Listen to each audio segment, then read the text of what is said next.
우리 다 같이 사도신경으로 신앙 고백하겠습니다.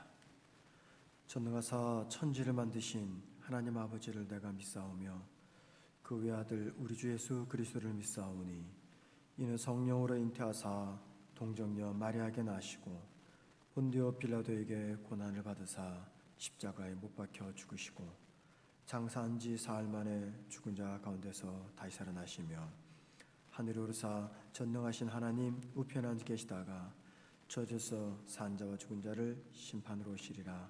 성령을 믿사오며 거룩한 공예와 성도가 서로 교통하는 것과 죄를 사하여 주시는 것과 몸이 다시 사는 것과 영원히 사는 것을 믿사옵나이다. 아멘. 찬송가 93장 찬양하겠습니다. 93장입니다. 찬송가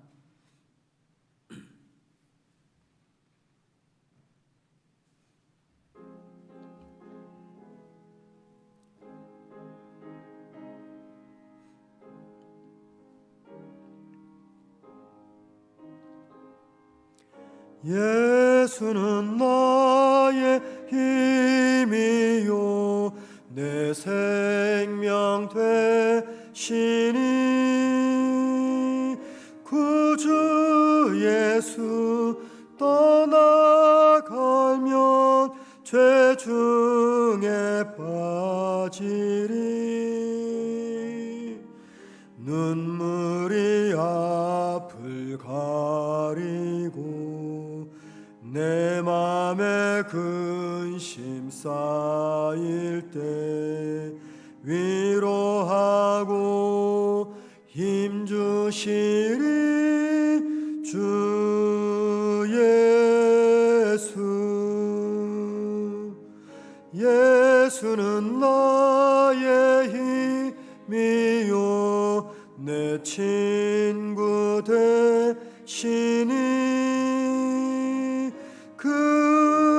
그네를 간구하면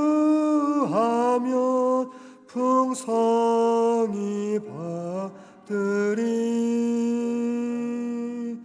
햇빛과 비를 주시니 추수할 곡식마도다 귀한 열매 주시느니 주 예수. 예수는 나의 힘이요 내 기쁨 되시니 그 명령을 준행하여 늘 충성하겠네. 주야로 보호하시며 바른 길 가게 하시니 의지하고 따라가리 주 예수. 예수는 나의 힘이요 내 소망 되시니 이 세상을 떠나갈 때 곧 영생 얻으리 한없는 복을 주시고 영원한 기쁨 주시니 나의 생명 나의 기쁨 주 예수. 아멘. 하나님 말씀 보겠습니다. 갈라디아서 4장 1절에서 11절입니다. 제 성경책으로 신약 306면에 있습니다.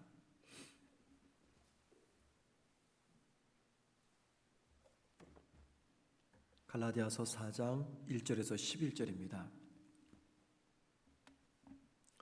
제가 혼자 읽겠습니다.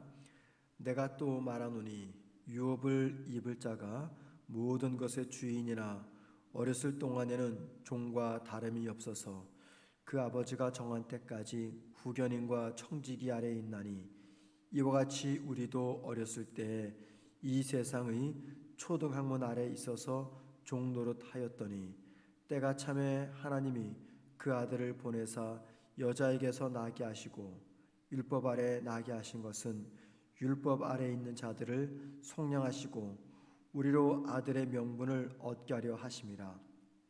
너희가 아들이므로 하나님이 그 아들의 영을 우리 마음 가운데 보내사 아빠 아버지라 부르게 하셨느니라. 그러므로 내가 이후로는 종이 아니요 아들이니 아들이면 하나님으로 말미암아 유업을 받을 자니라.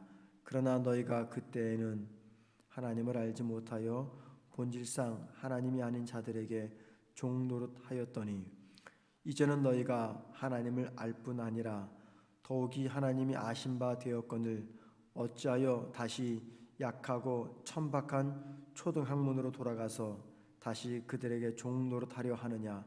너희가 날과 달과 절기와 해를 삼가 지키니 내가 너희를 위하여 수고한 것이 헛될까 두려워하노라. 아멘.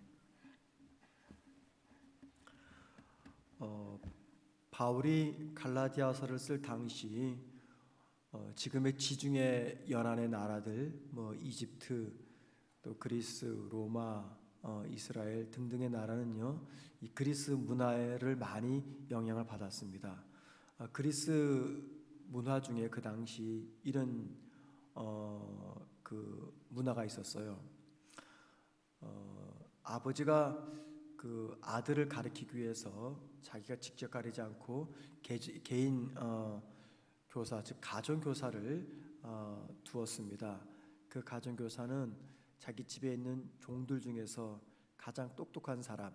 당시 로마가 전 유럽과 세계를 정복하면서 정복한 그 나라의 많은 사람들을 다 종으로 끌고 왔습니다. 그런데 그들 중에는 자기 나라에서 뛰어난 학자도 있었고 또 교사도 있었고 다양한 직종에서 일했던 사람들이 있었어요. 그렇게 해서 종들 중에 가장 똑똑한 사람들을 자기 아들을 가르치는 개인 교사, 가정 교사로 삼았습니다. 그들을 후견인이라고 불렀습니다. 후견인. 아들이 그 가정 교사에게 공부를 하는 동안에는 그 아들은 신분상 아들이었지만 거의 종처럼 살아야 됩니다. 그러니까 종의 가르침을 받기 때문에 역시 종의 모습으로 살아가게 되는 거죠. 즉 종의 지배를 받았습니다. 그게 그 당시 하나의 문화였습니다. 바울은 그 문화를 빌어서 율법 아래 있었던 우리들의 상태를 설명합니다.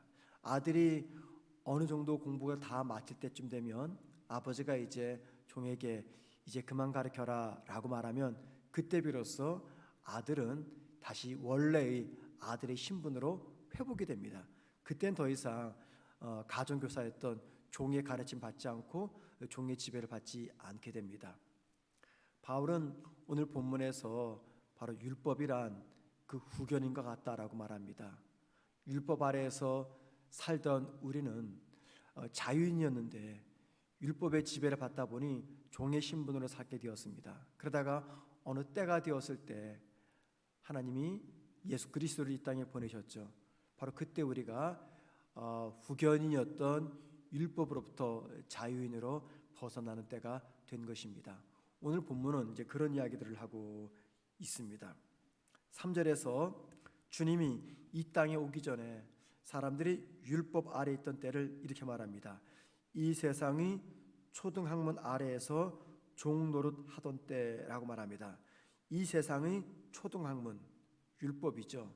그런데 제가 조금 전에 말씀드렸던 가정교사, 후견인, 이 세상의 초등학문, 즉 이 세상의 가정교사 아래에서 종노릇 하던 때, 누가요? 주인이 아들이, 그때를 이야기하고 있습니다.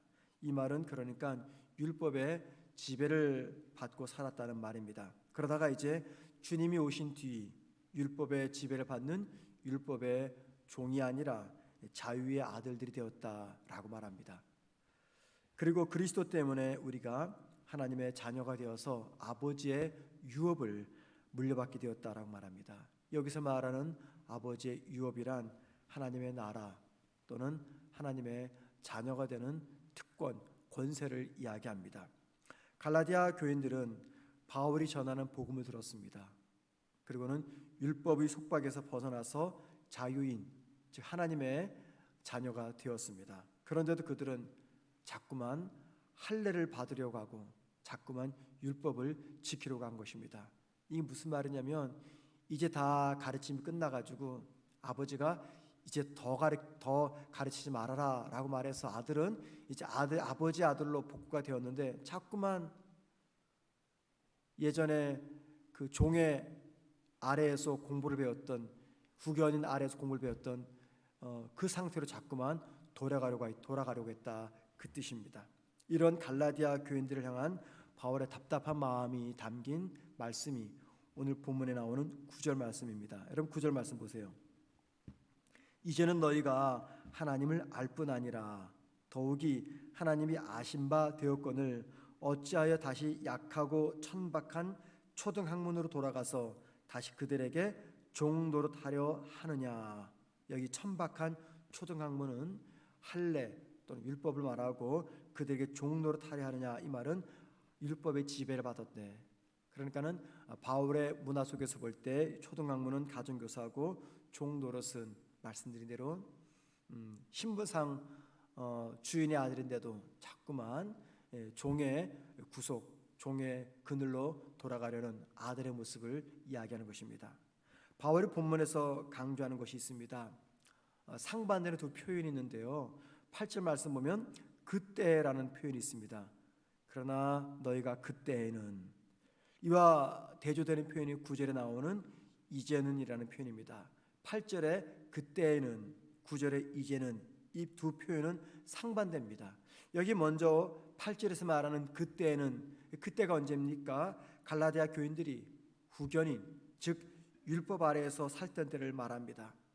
그리고 9절에서 이제는, 이때는 언제입니까? 갈라디아 교인들이 바울이 전하는 복음을 듣고 그리스도를 영접한 때를 말합니다. 그들은 복음을 믿고 하나님의 자녀가 되었어요. 그런데도 그들은 주님을 믿기 이전의 상태로 자꾸만 돌아갑니다. 더 이상 율법을 지키지 않아도 되는데 자꾸만 율법으로 찾아가서 율법의 종이 되려고 합니다. 율법을 지키려고 합니다. 그때와 이제 명확히 복음으로 말미암아 구분이 되어졌는데도 불구하고 그들은 자꾸만 율법의 지배를 받던 그때로 돌아가려고 하는 이 모습을 바울이 말하고 있습니다. 여러분, 바울의 이러한 이야기를 통해서 주님께서 왜 십자가에서 죽으셨는지 우리에게 두 가지의 측면에서 설명해 줍니다. 왜 주님이 십자가에서 죽었는지. 첫째는요, 우리를 율법에서 자유하기 위해서 죽으셨다는 겁니다. 즉 인간의 공로와 노력으로 구원에 도달하려고 하는, 그러나 결국에는 구원에 도달하지 못하고 오라 나는 공고한 자로다 탄식밖에 할 수 없는 우리들을 구원하기 위해서 십자가에서 죽으셨다라는 것입니다. 이 말은 율법으로는 구원에 이룰 수 없고 오직 주님께서 주신 십자가의 은혜로만 구원받을 수 있다. 인간의 노력과 공로로 도달할 수 없는 그 구원의 벽을 주님께서 십자가에서 죽으심으로 부숴놓았다, 그 말입니다. 두 번째, 왜 주님이 이 땅에 오셔서 십자가에 죽으셨는가? 영원한 형벌을 당한 우리를 하나님의 자녀가 될 수 있도록 당신의 생명을 희생하셨다는 겁니다. 우리의 공로와 노력으로 절대 도달할 수 없는 하나님의 자녀가 되는 이 단계에 우리가 도달하게 되었습니다. 그 이유는 바로 거기까지 도달할 수 있도록 주님이 사다리가 되어 주셨기 때문입니다. 인간의 행위, 공로로서 도달하려고 했는데 도달하지 못했던 우리를 위해서 주님이 십자가에서 죽으심으로 십자가가 그 구원에 도달하는 사다리가 되어 주셨다는 겁니다. 그리고 그 결과 우리는 하나님의 유업을 물려받게 된 것이죠. 그 유업이 무엇입니까? 하나님의 영생입니다. 여러분, 바울의 표현을 따르자면 지금 저와 여러분은 이제라고 하는 시간을 살아가고 있습니다. 그런데 주님 믿지 않는 세상 사람들은 여전히 그때의 시간을 살아가고 있습니다. 이제는 십자가로 말미암아 하나님의 자녀가 된 때고, 그때에는 십자가가 아닌 인간의 노력과 공로로 무언가를 이루려고 하는 율법 아래 있던 때를 이야기합니다. 그런데 주님 때문에 이제라고 하는 이 구원의 시간을 살아가면서도 우린 자꾸만 죄의 종으로 살던 그때의 모습을 생각하면서 그때로 돌아가려고 합니다. 주님을 만나기 전에 상태로 우리 자꾸만 돌아가려고 합니다. 그러면 안 되는 줄 알면서도 나도 모르게 죄의 종으로 살던 그때 자꾸만 그 모습으로 돌아가려고 할 때가 너무나 많습니다. 죄와 동행하라고 하는 이 사탄의 음성과 주님과 동행하라고 하는 이 성령의 음성 사이에서 우리는 자꾸만 사탄과 동행하는 길로 나아가려고 할 때가 많습니다. 왜 그럴까요? 그 이유는 사탄과 동행하는 그 길이 너무나 달콤하고 즐겁기 때문입니다. 그때마다 저와 여러분이 해야 할 일이 있어요. 자꾸만 그때로 돌아가고 싶을 때, 자꾸만 그때로 돌아가자고 사탄이 우리를 향해서 유혹할 때 우리가 해야 될 일이 하나 있습니다. 그게 무엇일까요? 그것은요, 복음으로 다시 돌아가는 것입니다. 그밖에 없어요. 왜냐하면 오늘 본문에서 바울이 무슨 이야기합니까? 그리고 이 바울이 쓰는 이 갈라디아서를 받아본 사람들이 누굽니까? 불신자가 아니죠. 예수 안 믿는 사람들이 아닙니다. 이 갈라디아서를 받았던 사람들은 다 예수를 믿었던, 복음을 들었던 사람들입니다. 복음을 믿고 그래서 하나님의 자녀가 되었는데 자꾸만 그때로 돌아가려고 합니다. 그래서 바울은 그때로 돌아가지 말라고 뭘 말씀하고 있습니까? 갈라디아서 1장부터 마지막 장까지 바울이 전하는 것은 오직 하나였습니다. 복음이었습니다. 복음을 율법과 대조하면서 복음을 계속해서 전하고 있는 것입니다. 왜요? 복음을 들어야지 그때로 돌아가려고 하는 그 발걸음을 돌이킬 수가 있기 때문입니다. 복음을 들어야지 더 이상 율법의 종로로 타지 않고 죄의 종로로 타지 않기 때문입니다. 여러분, 왜 우리가 사탄과 동행하지 않고 주님과 동행하기 위해서 이 복음을 계속 들어야만 되는 것입니까? 그것은 사탄과의 이 동행을 막아주는 힘을 복음이 주기 때문입니다. 복음이 그 능력을 주기 때문입니다. 복음 외에 사탄의 유혹을 이겨낼 방법이 없기 때문입니다. 복음이 무엇입니까? 복음은 예수 그리스도에 관한 말씀입니다. 따라서 우리 안에 복음으로 가득히 채운다, 그 말은 예수로 가득히 채운다, 그 말입니다. 주님으로 내 안을 가득히 채우면 내 안에 존재했던 죄를 따르도록 했던 사탄의 유혹이 떠나갑니다. 하나님은 당신의 자녀가 된 우리에게 하늘의 유업을 다 주셨습니다. 그런데 유업이 주는, 하늘나라 유업이 주는 감동과 감격과 감사를 누리지 못하는 이유는 다른 아닌 이 복음의 은혜를 내가 누리지 못하고 있기 때문입니다. 여러분, 오늘도 저와 여러분 이 안에 복음으로 가득히 채워야 됩니다.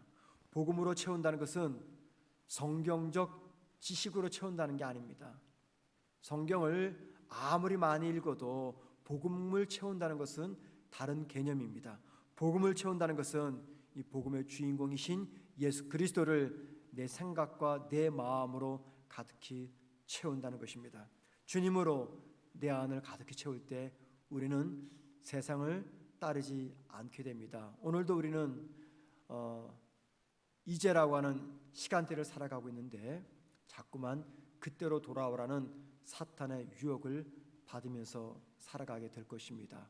오늘 하루 내 안을 주님으로 가득히 채움으로 죄의 종이 되어가는 사탄의 음성을 따르지 않고 주님과 동행하는 복된 하루가 되기를 주님의 이름으로 부탁을 드립니다. 기도하겠습니다.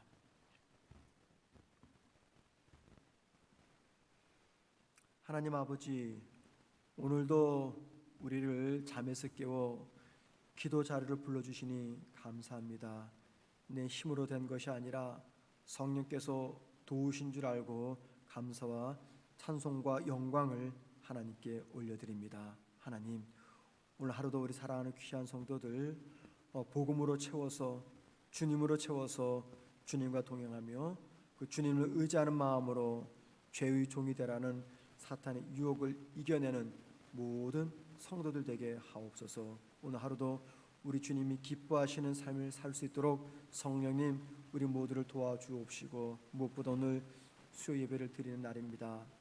하나님, 많은 성도들이 수요 예배를 통해서 하나님을 영화롭게 하는 복된 시간 되게 하옵소서. 여러 가지 어려움과 힘든 상황 속에서도 주님을 믿는 믿음으로 살아가고자 애쓰고 힘쓰는 우리 모든 성도들을 성령께서 도우셔서 주님 절망하지 아니하고 낙심하지 아니하고 슬퍼하지 아니하고 힘들지 않도록 오늘 하루를 살아갈 수 있도록 은혜 베풀어 주옵소서. 예수님의 이름으로 기도드립니다. 아멘. 하늘에 계신 우리 아버지여, 이름이 거룩히 여김을 받으시오며 나라의 마옵시며 뜻이 하늘에서 이루어진 것 같이 땅에서도 이루어지리다. 오늘날 우리에게 일용할 양식을 주옵시고, 우리가 우리에게 죄 지은 자를 사하여 준 것 같이 우리 죄를 사하여 주옵시고, 우리를 시험에 들게 하지 마옵시며 다만 에게서 구하옵소서. 대개 나라와 권세와 영광이 아버지께 영원히 싸움나이다. 아멘. 기도하시겠습니다. 기도하실 때 오늘도 사탄의 유혹을 받을 때마다 복음으로 물리치게 없어서 기도했으면 좋겠습니다. 그러기 위해서는 내 안을 복음으로 채워야 됩니다. 두 번째 기도 제목은요, 오늘 수요 예배를 드립니다. 수요 예배를 통해서 하나님께 영광 돌리는 신앙 공동체가 되게 없어서 기도하시고요. 세 번째 기도 제목은 우리 교회 중등부, 고등부 학생들이 있습니다. 가장 예민하고 가장 힘든 시기를 살아가는 우리 아이들인데, 중등부, 고등부 학생들이 하나님을 믿는 것이 모든 지식의 근본임을 알게 없어서 기도하십시다. 그래서 믿음으로 잘 살아갈 수 있도록 우리 중고등부 학생들을 지켜달라고 기도하신 다음에 자유롭게 개인 기도하시다가 돌아가시겠습니다. 기도하겠습니다. 하나님 아버지, 복음을 통해서 우리를 구원하시고 이제라고 하는 시간의 대를 살아가게 하신 하나님 감사드립니다. 하나님, 그럼에도 불구하고 사탄의 유혹을 만날 때가 너무나 많습니다. 자꾸만 사탄의 속박을 당했던 이 종의 신분으로 돌아가고 싶은 우리 마음이 찾아올 때가 많습니다. 주님, 그럴 때마다 우리가 복음을 생각하게 하시고 예수를 생각하게 하시며 복음으로 내 안을 채우게 하옵소서. 주님, 오늘 하루도 우리가 주님과 동행하며 주님이 원하시는 길을 걸어가게 하시고 사탄의 유혹을 받고 사탄과 동행하지 않도록 지켜주옵소서. 무엇보다 오늘 수예배를 드리게 됩니다. 우리 많은 성도들이 수예배를 통해서 하나님께 영광 돌리는 귀한 신앙 공동체가 되게 하옵소서.